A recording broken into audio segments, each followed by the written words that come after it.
कार्तिक पौर्णिमा किंवा त्रिपुरारी पौर्णिमेनिमित्त ठिकठिकाणी दीपोत्सवाचं आयोजन केलं जातं। उद्या 5 नोव्हेंबरला त्रिपुरारी पौर्णिमा असून कोल्हापुरात ठिकठिकाणी दीपोत्सवाचं आयोजन करण्यात आलंय। करवीर निवासिनी अंबाबाई मंदिरातही दीपोत्सव साजरा होणार आहे।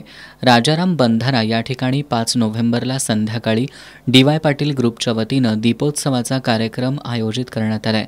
या कार्यक्रमासाठी प्रमुख अतिथी म्हणून मराठी अभिनेत्री मृण्मयी देशपांडे उपस्थित राहणार आहेत।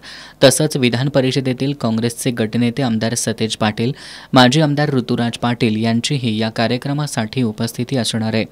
जुना बुधवार पेठेतील शिवमुद्रा प्रतिष्ठानतर्फे प्रतिवर्षीप्रमाणे यंदाही दीपोत्सवाचं आयोजन करण्यात आलंय। 4 नोव्हेंबरच्या रात्रीपासून ते 5 नोव्हेंबरच्या सूर्योदयापूर्वी पंचगंगा नदीकाठी हा दीपोत्सव होणार आहे। या अंतर्गत 51,000 पणत्या लावण्यात येणार असून आतषबाजीही करण्यात येणार आहे।